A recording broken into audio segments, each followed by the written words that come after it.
Well, hey there, everybody. This is George from dinosaurgeorge.com. This is our first ever YouTube event. It is 1 o'clock on Sunday, December the 2nd. And as promised, we would do an event and see how it works out. I have no idea how it's going to work, but let's see. It should be fun no matter what. All right, at exactly 1 o'clock, this is from Juan from Memphis, Tennessee. Hey, Dinosaur George, how are you doing? Juan, I'm doing great. Good to hear from you. Congratulations for being the first person to make it through. Juan asks, here's my question. Who would win in a brawl between Deinonychus and Velociraptor? Well, brawl is a great descriptive word when you're talking about raptors. These two dinosaurs didn't live together at the same time or same place, but if they had, I have no doubt that Deinonychus is superior in probably every aspect. Size, certainly. Weaponry most likely would have gone to Deinonychus. Now, Velociraptor is certainly not a defenseless animal by any stretch, but Deinonychus' size is so much bigger than Velociraptor. I don't really think Velociraptor would have stood a chance. Now, certainly Velociraptor would have had a more advanced brain because he comes along a little bit later on, and as we find over time, animals usually advance because they're taking the best of the best as generations continue on. So Velociraptor may have had an advantage when it came to brain power, but in a fight with a dinosaur like Deinonychus, brain power wasn't the necessary thing. Speed, running may have been Velociraptor's only defense. All right. Also at exactly 1 o'clock, this is from Justice from Brookings, South Dakota. Dear Dinosaur George, how are you? Justice, I'm doing great. Congratulations for also coming in at exactly 1 o'clock. I'm a big fan of yours and I love dinosaurs and hope to become a paleontologist too. That's very exciting. I'm glad to hear that, Justice. I'm glad to hear that. I'm sure that if you decide to get into it, you'll enjoy it a lot. I think you're very inspirational and you know a lot about dinosaurs. Well, thank you, buddy. That's very kind of you. Justice, when I was little, like 6 years old, is when I think I found my love of dinosaurs, and I just never grew out of it. And so I've spent all of my life studying them. So thank you so much for your kind words, and I hope I do inspire you to follow whatever dream you decide to follow, whether it's paleontology or anything else.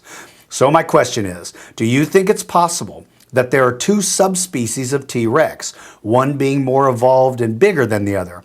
I ask this because T-Rex range so greatly in size, some being 40 feet to others being nearly 50 feet, and Jack Horner's number MOR008 specimen is so much bigger and its skull is way different shaped than other T-Rexes. So do you think it's quite possible? But I'd like to hear an expert's opinion. He says, so I think it's quite possible, but I'd like to hear an expert's opinion. Thank you for your time. Your fan, Justice. Well, thank you, Justice. I'm a fan of you. You know, there are a lot of there's a lot of variations in Tyrannosaurus Rex. When you look at him, he's very, very different facially. Now, I've also seen variations in like the pubis bone. I've studied the pubis bone on a couple of different specimens, and one was gigantic. One pubis bone was even larger than the pubis bone of Sue, and yet the rest of the skeleton didn't seem to be as big. So there's a lot of those sort of variations. Do they justify being put into their own species? I don't think so. It's sort of like Triceratops for me. When I look at Triceratops, there is a lot of variation in horn configuration. But if you look at the animal overall, you generally find that there are more similarities than dissimilarities, and therefore I don't think it's appropriate to keep giving them so many different species names based mostly on horn configuration. My family raises cattle, and I can tell you that if you have a herd of cows, almost inevitably, no two horns look the same. They're pointing different, they're angled different, but the species is exactly the same. So I think that until you find enough variation in skeletal design, not sizes, but design, I think that it's probably accurate to have one species of Tyrannosaurus, well, in North America. There's, of course, Tyrannosaurus bataar. He is his own species from Asia. But in Tyrannosaurus rex, I think it's probably safe to say that Tyrannosaurus rex is the correct species, even though we see those variations in size and variation, in a lot of cases, in skull look. But Justice, that's a very, very good question. I'm glad you asked it. I like that one. You know who would have been the right person to ask for that is Dr. Tom Holtz. Tom Holtz is really Any question I ever have about predatory dinosaurs, I always go to him. He really is the most knowledgeable person on that. Maybe one of these days I'll figure out a way to get some of these major paleontologists, the real paleontologists, the people out there on the front lines. Maybe there'd be a way to get them to answer some of these questions for us. That would be kind of fun if I could get them to maybe answer one or two. All right, also at 1 o'clock, this is Jason from Birmingham, Alabama. Hey there, have there ever been any evidence of an unknown dinosaur that has never been fossilized? Well, Jason, that's an interesting question. The problem with it is, if it was never fossilized, then we have no way of knowing that it ever existed. Now, certainly there are tracks out there that we assume a certain dinosaur may have made, and it could be possible that those tracks could be attributed to a yet undiscovered dinosaur. But the problem is that if it isn't fossilized and we can't find it, then we have absolutely no way of knowing that it didn't exist. It's sort of like, how would I put this that would sort of make a little sense? Geez, let me think. Let's say, for instance, that there was a fish that lived in a lake. Nobody ever saw it. Nobody ever actually knew it was there. And so people always wondered if it existed. Well, you have no idea if it existed. If nobody's ever seen it, nobody ever caught it. So yes, it's possible that it's there, but until somebody finds it, we didn't know it wasn't there. I hope you're as confused as I am. But anyway, the answer to your question, Jason, is until we discover it, we have no idea that it's unknown. All right, let's keep cruising. This is another one. Now, this one came in at 101.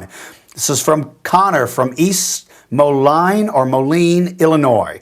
How's it going, Gigi? Good. How's it going for you, Mr. Connor? I've been a follower of your videos for a year or two now, and it's great to see you back in action. Well, thank you, buddy. It's good to be able to start doing them again. I have a couple of questions for you today. First off, a what if sort of question. Those are fine. If dinosaurs became extinct before they ever rose to dominance, what animals do you think would have inherited the role of masters of the earth? Wow. Wow, that's a good one, man. Well, if we look at the animals that were before dinosaurs, they are more reptilian-like than mammalian. And so my best guess would be it would have been things like the Gorgonopsi. Well, no, that's not fair, though, because they got eliminated. So who would have been there at the time of the dinosaurs? Would reptiles or would it have been mammals that would have taken off? Oh, man, this is a very interesting question. Wow-wee. You know what, buddy? I think it's a toss-up between mammals and reptiles. I think we would have seen mammals and reptiles sort of, wow. Man, do you have me stumped with this, Connor? That's a pretty good question. I don't know. That's a very good question, though. Lastly, all right, hopefully I can answer this one for you. Let's pit your favorite dinosaur against mine. Ooh, a challenge, eh? Who do you think would be triumphant in a battle between Allosaurus and Majungatholus? That's all, DG. Have a great day. P.S. I hope to become a degreed paleontologist as a career. I hope you do too, Connor. I hope that if you decide to follow your love of paleontology, you get your degree, because it makes a very big difference. Folks, I am not a degreed paleontologist. In fact, I don't even feel comfortable referring to myself as a paleontologist. Now, the description of a paleontologist is what I do. But I think calling myself a paleontologist kind of sort of takes away from all of those people who work so hard in school to get their degree to become a degreed paleontologist. So let me say this. There is a very distinct difference between a degreed paleontologist and a paleontologist, in my opinion. So, Connor, I hope that if you follow your dream, you become a degreed paleontologist, meaning that you have proven that you've gone through school to become a paleontologist. Now, I'll say this. I don't want to belittle what I do, because I'll tell you guys something. I've studied paleontology for 40 years, and I would certainly put myself against a lot of degreed paleontologists as for my knowledge and as for my understanding of prehistoric life. But at the end of the day, it always comes down to one thing for me. Yes, people refer to me as a paleontologist, and there's been times that people ask me what I do, and I tell them I'm a paleontologist, because it's sometimes easier than saying, well, I study dinosaurs and I dig them up and I teach kids about them and that kind of stuff. But I hope that that's what you decide to do. All right, getting back to your question, Allosaurus and Majungatholus. Well, Connor, you know who I'm going to say is going to win this fight. It's probably your Majungatholus, I think. Your Majungatholus is probably a little more advanced than my Allosaurus. Now, Allosaurus has the advantage of having those massive arms and big claws, but Majungatholus is not necessarily a lightweight.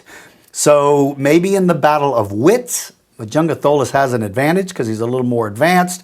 In the battle of strength, I think Allosaurus has him, both in size and weaponry. But because you are so polite and because you've been watching my videos for 2 years, I'm going to declare your Majungatholus the winner simply out of courtesy. Don't ever ask me that question again, though, Connor, because the next time my answer might be different. All right, let's get one more here. This one is at 101 as well. Chris from Wausau, Wisconsin. My dad is a cheesehead. It's your cheesehead dinosaur fanatic of Wisconsin. That is so cool, Chris. I just had lunch with my father a little while ago, and he was so excited because he has a T-shirt that announces that he's a cheesehead.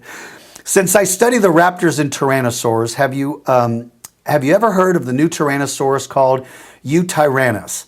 They claim it's the largest theropod known to have feathers. Thank you, and go Packers. Well, go Packers to you too, Chris. And for my dad, go Packers. You know what? Yeah, I've heard about him, but I have not had any opportunity at all to really study. I don't know enough about this dinosaur to give you any sort of an answer. But they do claim that, if I understand correctly, that it does appear to have been a dinosaur that had feathers. But I believe that we're probably going to find that all theropods had feathers to some degree. So really the largest theropod to have feathers is probably one day going to be Spinosaurus, if they ever can prove that he had them. But he certainly is, from the little bit I know about him, he seems to be a very cool dinosaur. And I think having feathers is just kind of a cool thing for theropods. All right, that's it for now. I'm going to stop this video. I'm going to shoot another one real quick to answer a lot more questions because you guys have a lot of great questions. So I hope you all enjoyed this first round of this.